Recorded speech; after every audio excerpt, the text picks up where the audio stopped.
Et à bientôt Dorian Louvet, notre coach sportif, le cardio de dodo.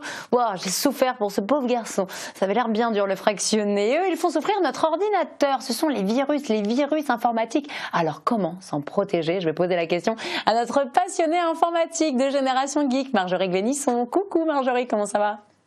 Bonjour Anne, ça va et vous? Impeccable. Alors aujourd'hui, on va parler de sécurité informatique avec les fameux virus. Et oui, alors je sais quand c'est mois de pandémie, on n'a plus très envie d'entendre parler de virus. Malheureusement, il n'y en a pas que pour les humains, il y en a aussi pour nos ordinateurs. Alors je vais vous en parler de manière un peu légère, mais essayer de vous expliquer ce que c'est et comment s'en protéger surtout. Alors, qu'est-ce qu'un virus informatique, Marjorie? Depuis quand ça existe? Alors, le terme virus informatique est un terme en fait générique pour désigner des programmes malveillants.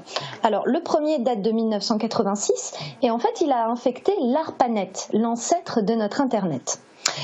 À l'origine, un virus informatique, c'est un petit bout de programme inséré dans un autre programme que vous pouvez télécharger, comme par exemple un jeu vidéo que vous allez installer sur votre ordinateur.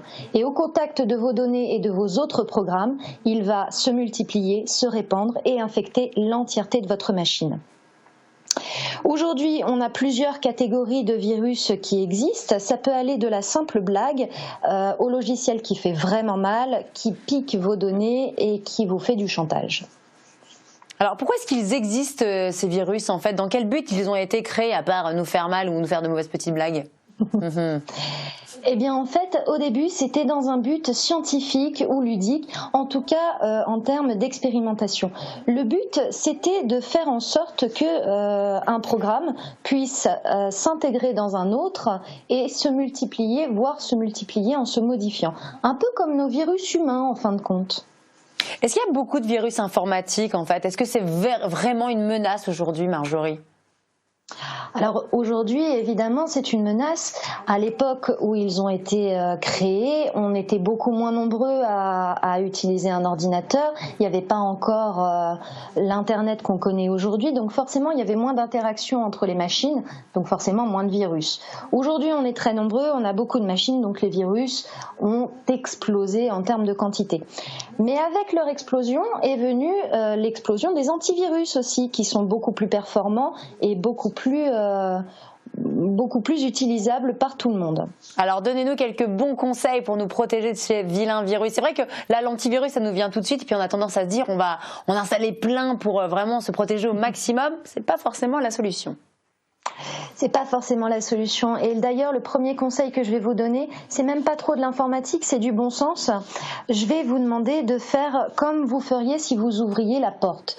Si on toque à votre porte et que vous ouvrez et que vous voyez votre facteur, mais qu'il ne ressemble pas à votre facteur de d'habitude, qu'il n'a pas la tenue réglementaire et que ses colis ont l'air un peu louches, qu'est-ce que vous allez faire? Vous allez fermer la porte. Oui, eh bien, je vous demanderai de faire la même chose quand vous recevez un mail qui a l'air un petit peu louche, où l'adresse mail n'est pas super géniale, où il y a des fautes d'orthographe un petit peu partout.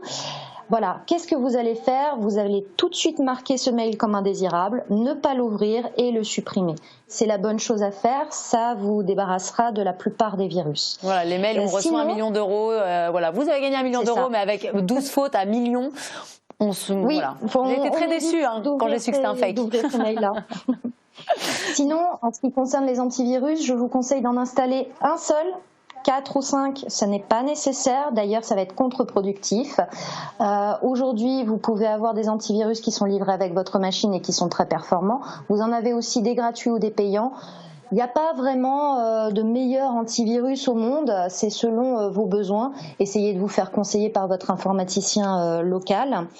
Et puis essayez de faire les bonnes pratiques du net, c'est-à-dire faire attention à ce que vous téléchargez et à ce que vous regardez. Et puis sinon, si on tient vraiment à ces données, on les sauvegarde, j'imagine. Le bon vieux disque dur quand même peut nous protéger également, Marjorie? Alors moi, dans une autre vie, j'étais documentaliste. Donc on m'a appris une seule chose, double la sauvegarde Marjorie. Donc même si vos données n'ont pas l'air extrêmement importantes et qu'elles n'ont qu'une valeur sentimentale, sauvegardez-les sur un disque dur externe. Si jamais il vous arrive malheur, vous pourrez toujours les récupérer et ça, on apprécie. Merci beaucoup, on apprécie beaucoup vos bons conseils. Merci Marjorie Glénisson, notre passionnée informatique en direct d'Alençon, Marjorie de Génération Geek. Pour terminer, on est très heureux de vous présenter cet ouvrage. Je suis Normand.